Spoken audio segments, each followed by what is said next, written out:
Hello everybody and welcome back to season 7, and oh boy, we're in for a bit of a scary one. We're in for a bit of a treat. Tragedy. Probably the most anticipating episode of the whole series. And let's just start off by saying they changed this shot for some reason. I think the reason why they changed it was to add in Justin. Actually, no, that's still Ginty. I wonder why on earth he changed it. Did he think it looked better? Or maybe Chazzy wanted to use more impressive camera angles. These are the stories of Sodor. I'm a little bit nervous, to be honest. I'm very nervous and pretty damn scared about this one.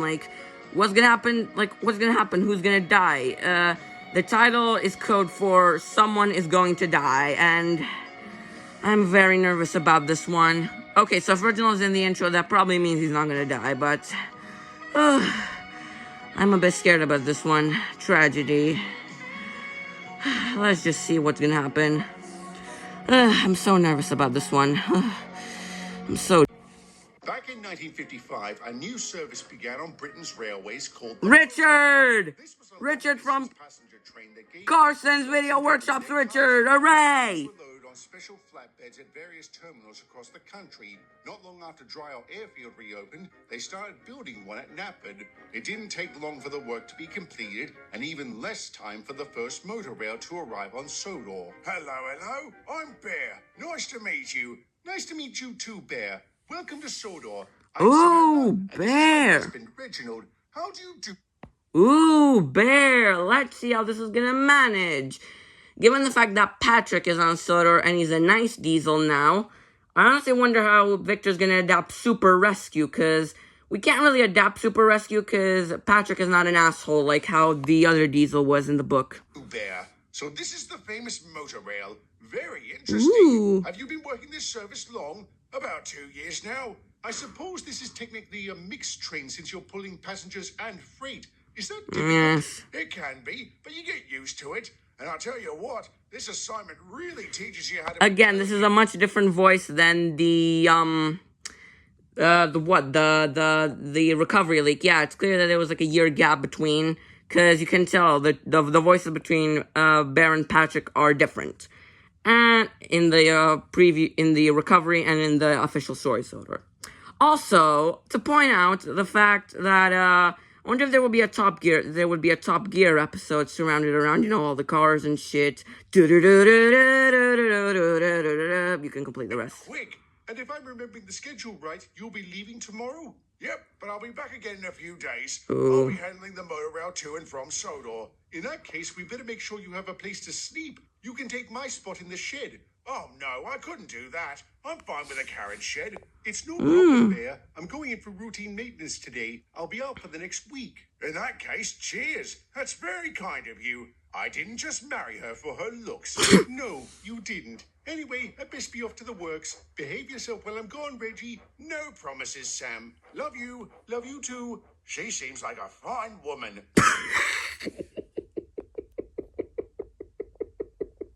Ooh, Bear be saying stuff down behind Sam's back with Reggie.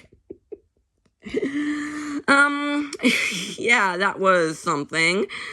That can be definitely interpreted out of context. Say that to Twitter, because I'm really curious to see the Twitter post of, you know, Chazzy out of context. Because they've been posting a lot more ever since season 7 came out, and I don't think there's been one episode without an out of context clip now that I think about it.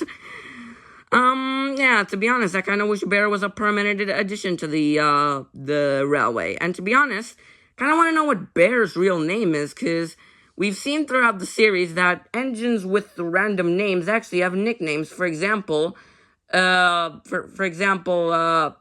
is Montague, Whiff is Ignatius. Still wonder where that name came from. And we actually don't know Duke's real name either, so that would be interesting. And I wonder what Bear's name would be. She's the best a man could ask for, and the other engines are the best friends you could ask for, which doesn't surprise me. I've heard so much about this place. From the railway series, I feel I should tell you a lot of those books are fictional. Oh, you don't need to tell me that. I'm in them too. Really? What? Which one? The newest one, Enterprising Engines. It Fourth came out wall last break. year. What's it about? It's a collection of 4 stories. The one I'm in is called Super Rescue. Basically, it's about how Henry helps me and another Diesel after we break down. And who's this other Diesel? Patrick. You've got to be kidding me. My sentiments exactly. And how do you two know each other? Our paths have crossed from time to time. How Too does... many times if you ask me. How on earth does Francis know every single Diesel in the country? Well, nobody Or did. island? Or And you no, don't know actually, the every Diesel in the entire UK, because it's the UK. It's yeah. I met him back in '64. He was brainstorming ideas for a new book and wanted a Diesel's perspective. He came to me for the same reason. Must have been around the same time.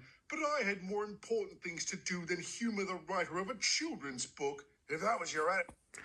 Actually, he did appear in Old Stuck Up, which was the James and the Diesel Engines book. So, so Francis, you really didn't get let out.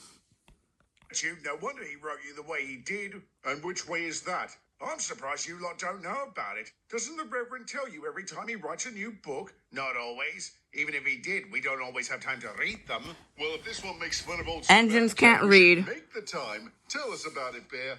No worries. For starters, good evening, Engines. Oh, good evening, sir. Bear, this is Mr. Watson, our controller. Hello, sir. It's a Still pleasure weird to meet you. seeing Mr. Nice Watson to as make your controller. acquaintance as well, Bear. Have you been enjoying yourself so far? Oh, yes, sir. I'm looking forward to coming here on the regular. That makes one of us. Did you say something, Francis? No, sir. I didn't. I have some news about Samantha. Is something wrong, sir? What's Sam? While they were examining her, they found traces of metal fatigue in her system. Blimey. Oh, no. Is it bad? It's not good. In fact, it's the same variant that killed my brother. So I'm very worried. Oh no! Oh no! No! No! No! Oh no! If it's the same kind that killed Randolph, then we're basically gonna have Sam die. And it's such a young age too. Like, she was built in 43 and this is 69, so only 26 years alive. Goddamn. Reggie. Sam's a strong woman and she's in good hands. Still, if the worst should happen, I don't know what I would do. What would she expect you to do? Carry on. That's what. Thanks, Patrick. Anytime, mate. And I know how to This cheer was you just up. feels like an I hope oh you no just found out anyway. about Enterprising Engines. Don't tell me you're in it too. No, but when it came out, the driver I had at the time bought a copy for his son. He knew me and Francis didn't like each other and decided to read it to me. And? Whatever. You're not angry about it? Why would I be? Only small minds would be offended by such nonsense, and even smaller minds would be amused by it. That's surprising. I thought for sure you'd be ticked off. Is that why you embellished our conversations to the Reverend out of spite? Pathetic. Are you saying none of it was true? I'm saying it doesn't matter if it is. As it was back then, I have more important matters to attend to now, like my injector. What's wrong with your injector? It's failed, and I can't move as the brakes on my train have clamped on. Too bad your mouth is still wide open. Very droll, Bear. How long until I you're think due that's to leave? Francis's catchphrase. Thank heavens. Sorry to leave you with him, Reginald. Don't be. We tend to ignore him when he starts moaning. Then I'm surprised you listen to him at all. I'll see you again in a few days. Ta-ra! Yeah, he broke down to poof and bang. And I'm so scared about what's gonna happen. Hello, Bear. Has it been a few days already? Oh, shut up. Stupid bloody motor.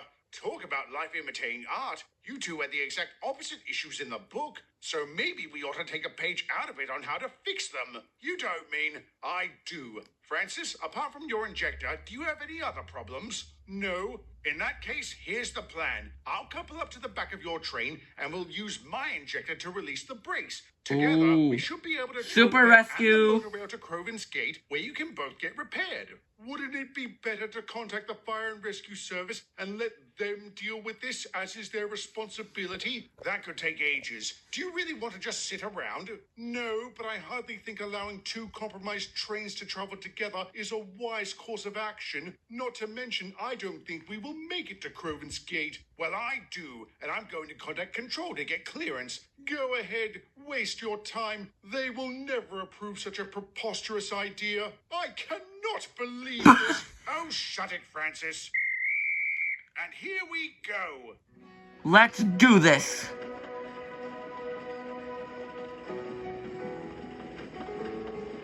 My God.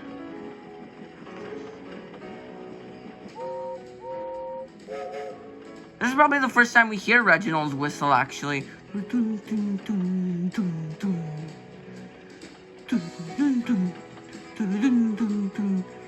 I'm honestly getting the feeling something bad's gonna happen. I don't know about you, but I get the feeling that it's all jolly and happy now, but there's trouble around the bend. That's the kind of feeling I'm getting.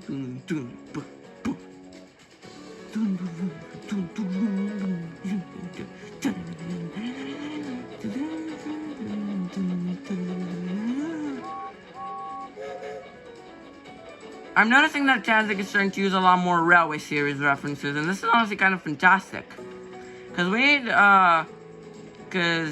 need more love for the original books. Like, yeah, we do get, but more adaptations in Tanzik series would be very nice.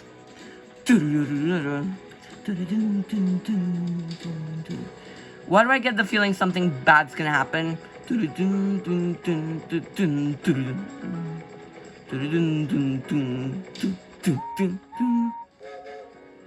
It's sort of wow, these shots are beautiful. Edge of the set, edge of the set, edge of the set.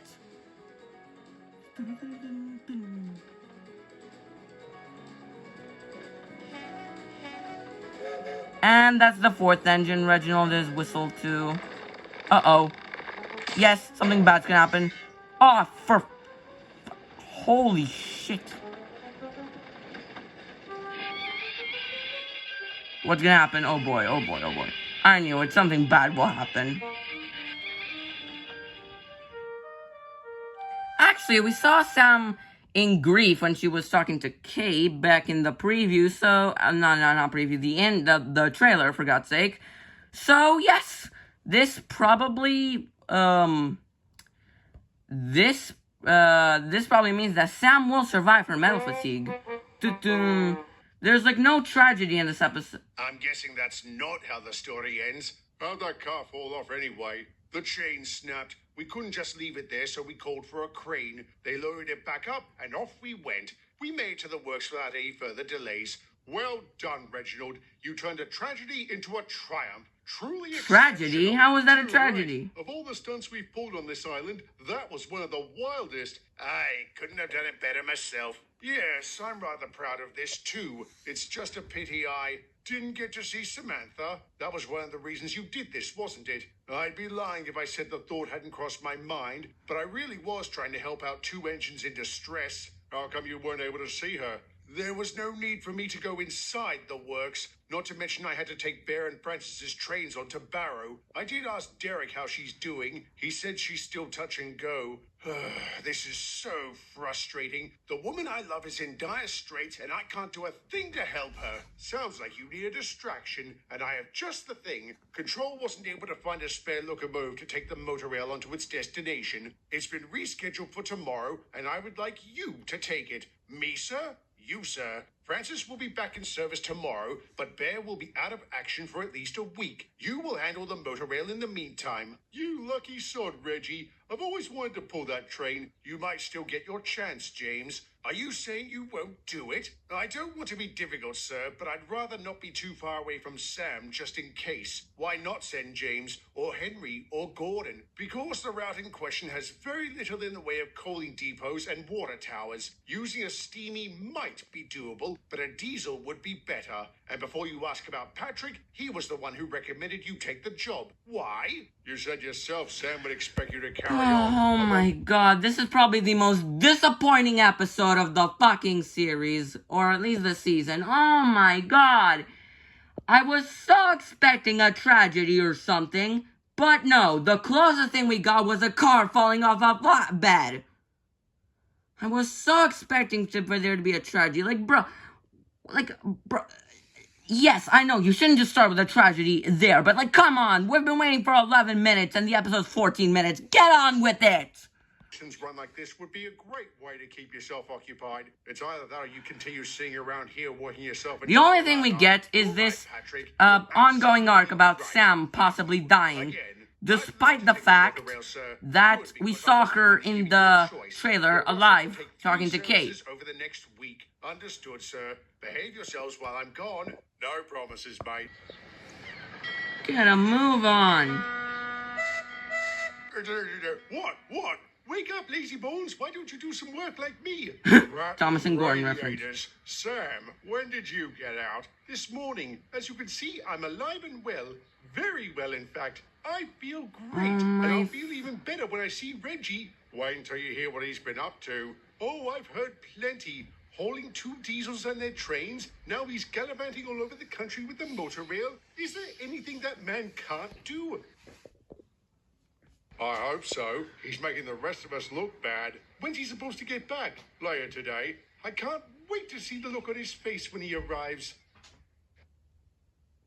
Are you sure it was today? Absolutely. It's not like him to be late. Indeed. I hope he arrives soon. I wish to congratulate him for his Herculean efforts last week. You haven't done that yet? We have been working opposing shifts, Samantha. I have barely... Oh my God, get on with it! Thank him. I didn't think you would, since you reckoned you wouldn't get to Croven's Gate. And I was wrong, James. I can admit when that happens. Goodness, Francis, are you becoming humble? Don't be absurd. Good evening, engines. Samantha, welcome back. Thank you, sir. Is something wrong? I'm afraid so.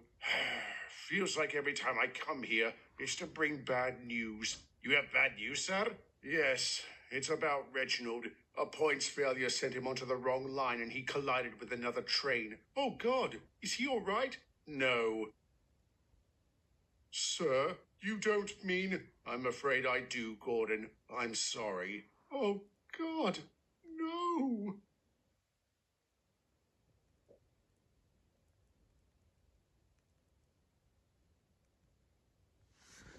Bro, what the actual... What the fuck?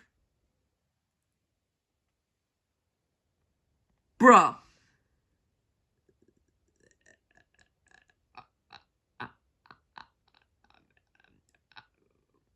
What the actual hell did I just watch? Seriously, what the actual hell did I just watch? Like, bro, I'm half scared, half disappointed, and half just uneased. This ending literally ends with Sam literally saying, oh no, the engines are sad, and then we get these creepy ass silent credits. Like, what? Oh my God. I don't know what to think about this episode. Like, this episode is just... Oh, I need 5 minutes. Okay, so Tragedy was like, holy shit, what did I just watch? Bruh, like, my God. We only had a tragedy for 30 seconds and then boom, absolutely fucking nothing.